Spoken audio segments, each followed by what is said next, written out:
পিরোজপুর 250 শয্যা হাসপাতালে নতুন ভবনে 4টি ফ্লোর উদ্বোধন করার তারিখ ছিল 30 জুন। তবে ফার্নিচারের অভাবে সেই সিদ্ধান্ত থেকে সরে এসেছে কর্তৃপক্ষ।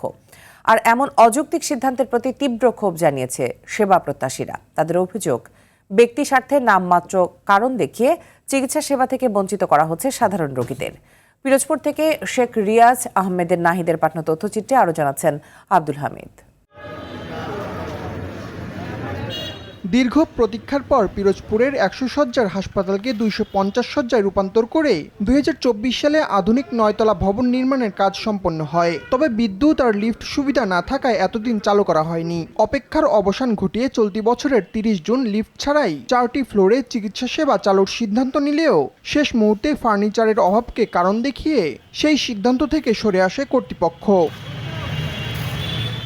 এমন অযৌক্তিক সিদ্ধান্তে ক্ষুব্ধ ভর্তি রোগী ও তাদের স্বজনরা। তাদের অভিযোগ, এর আগেও একাধিকবার নতুন ভবন চালুর কথা বলে পিছু হটে কর্তৃপক্ষ।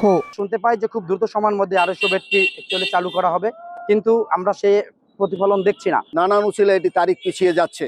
আমরা পিরোজপুরবাসী হতাশ। উদ্বোধন হলে আমরা হয়তো এই এখন যেভাবে বেড ফ্লোরিং এ আমার রোগী নিয়ে আমি শুয়ে আছি, এইটা হয়তো থাকা লাগবে না। 250 বেডটা কমপ্লিট করার জন্য সরকারের কাছে সবিনয় আমাদের অনুরোধ জানাচ্ছি। তবে সম্প্রতি হাসপাতালটি পরিদর্শনে এসে জুলাইয়ের মধ্যেই ভবন উদ্বোধনের কথা জানিয়েছেন গণপূর্ত মন্ত্রণালয়ের প্রতিমন্ত্রী সহ সংশ্লিষ্টরা। বিগত সরকারের সময় তারা অনেক কাজ ফেলে রেখেছিল। তারপর আমরা দায়িত্ব পাওয়ার পর থেকে এটাকে টপ মোস্ট প্রায়োরিটি দিয়েছি। জুনের 30 তারিখ বলা হয়েছে, জুন অথবা জুলাই।